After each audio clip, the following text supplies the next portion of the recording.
Assalamualaikum warahmatullahi wabarakatuh. Halo teman-teman, di sini saya Suwaibatul Aslamiyah dengan NIM 220301110146 sedang mengikuti mata kuliah Ilmu Tadawuli dengan pembimbing Dr. Abdul Muntakim Al-Ansori, Shum MPD. Di sini saya akan memenuhi tugas ujian tengah semester yang akan sedikit menerangkan tentang konsep muka positif dan muka negatif. Yang pertama itu ada konsep wajah dalam kesantunan berbahasa. Menurut Goffman pada tahun 1967 mengatakan konsep wajah merupakan atribut sosial yang merujuk pada aspek-aspek sosial yang melekat pada diri penutur atau lawan tutur. Yang kedua yaitu menurut Brown and Levinson pada tahun 1987 yang berpendapat bahwa bersikap santun pada dasarnya adalah bersikap peduli pada wajah atau muka, baik kepada penutur maupun lawan tutur.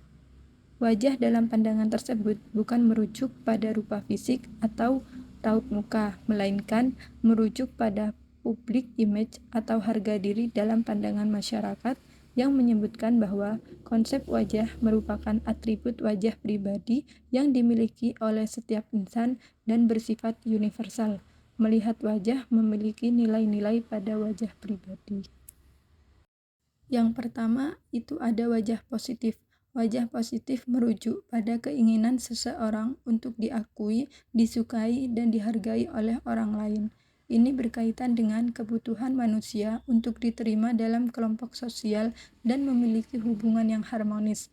Dalam konteks ini, wajah positif adalah aspek dari citra diri yang ingin dianggap baik, dihormati, dan disukai. Ketika berbicara tentang wajah positif, artinya seseorang berharap interaksi sosialnya berjalan lancar dan menerima persetujuan, simpati, atau pujian dari pihak lain. Yang kedua itu ada wajah negatif. Wajah negatif ialah kebutuhan untuk merdeka, kebebasan bertindak, dan tidak tertekan oleh orang lain. Tindak penyelamat dari wajah negatif diwujudkan dengan rasa hormat, bahkan dengan permintaan maaf atau pemaksaan dan penyesalan. Tindakan ini disebut juga dengan kesopanan negatif. Menurut Widyadya dan Nurita mengungkapkan bahwa tindakan pengancaman muka negatif dapat menimbulkan terjadinya tuturan tak langsung dengan membuat perintah dan memberikan peringatan dengan tuturan yang lugas, jelas, dan berterus terang. Selanjutnya yaitu strategi kesopanan positif. Yang pertama, menyertai minat, kebutuhan, dan keinginan lawan tutur. Contohnya, kamu pasti lapar ya? Tadi kan belum sarapan. Di sini penutur menawarkan kepada lawan tutur. Yang kedua, menggunakan solidaritas dalam penanda identitas dalam kelompok. Contohnya bagaimana Rin jadi ikut.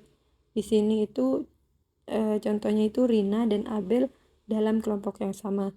Yang ketiga, menunjukkan kepercayaan diri. Contohnya, semuanya akan dapat saya selesaikan besok. Di sini contohnya saya menunjukkan kepercayaan diri saya sendiri. Yang keempat, melibatkan baik pembicara maupun lawan bicara dalam kegiatan komunikasi. Contohnya, sebaiknya kita beristirahat dulu sebentar. Di sini penutur juga melibatkan lawan tutur. Yang kelima, menawarkan atau berjanji.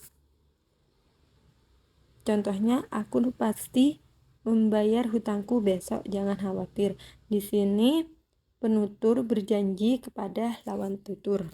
Yang keenam, melebihkan minat pada lawan bicara dalam hal-hal yang menarik lawan bicara. Contohnya, kamu tahu ribuan Satpol PP bentrok dengan warga. Di sini penutur mengajak untuk lawan tutur tertarik dalam pembicaraan.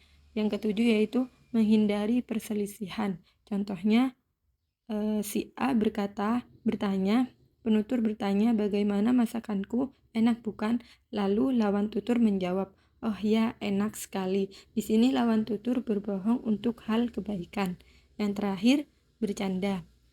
Contohnya penutur berkata, motormu yang sudah butut itu sebaiknya untukku saja. Namun niat dari penutur itu hanya bercanda saja. Selanjutnya ada strategi kesopanan negatif. Yang pertama ada berbicara secara tidak langsung. Contohnya, saya tidak yakin apakah ini ide yang bagus, tapi mungkin kita bisa pertimbangkan opsi lain. Di sini penutur berbicara kepada lawan tutur untuk mencari opsi yang lain. Yang kedua yaitu menggunakan batasan atau pertanyaan. Contohnya, apakah Anda bisa memberitahu saya jika tidak keberatan? Di sini penutur memberikan pertanyaan kepada lawan tutur. Yang ketiga, bersikap pesimis. Contohnya, saya tidak berpikir ini mungkin bisa dilakukan, tetapi apakah Anda bersedia mencobanya? Di sini penutur bertanya dengan pesimis kepada lawan tutur. Yang keempat yaitu meminimalkan imposisi. Contohnya, saya hanya ingin meminta sedikit waktu Anda jika tidak terlalu merepotkan. Di sini penutur melakukan imposisi kepada lawan tutur. Yang kelima, menggunakan struktur penghilangan seperti dengan nominalisasi pasif atau pernyataan-pernyataan umum. Contohnya, permintaan perpanjang tenggat waktu sedang dipertimbangkan. Yang keenam yaitu meminta maaf. Contohnya, mungkin ini merepotkan, tetapi bisakah Anda membantu saya? Di sini penutur melakukan permohonan dengan diawali memohon maaf, meminta maaf. Yang terakhir yaitu menggunakan kata ganti jamak atau plural. Contohnya, mari kita coba untuk menyelesaikan ini bersama-sama. Di sini penutur berkomunikasi dengan mengajak semua lawan tutur yang ada di sekitar. Terakhir yaitu praurutan konsep kesopanan wajah. Dalam pandangan konsep kesopanan berinteraksi, asumsi dasarnya ialah bahwa wajah secara khusus berisiko apabila kebutuhan diri sendiri untuk menyelesaikan sesuatu melibatkan orang lain, apalagi jika mitra tutur diposisikan pada situasi sulit. Salah satu cara untuk meredam risiko ini ialah dengan memberikan kesempatan kepada mitra tutur untuk menghentikan tindak tutur yang berisiko tinggi. Misalnya, penutur mengawali tuturannya dengan sesuatu yang dapat dianggap sebagai praurutan sebelum menyampaikan maksudnya. Dengan kata lain, praurutan konsep wajah ini menjelaskan bagaimana penutur memilih strategi berdasarkan konteks sosial, relasi kekuasaan, tingkat kedekatan, dan kebutuhan untuk menjaga hubungan sosial, baik menjaga wajah positif maupun wajah negatif.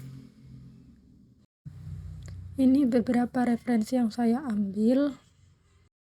Itu dia beberapa penjelasan dari saya tentang wajah positif dan wajah negatif.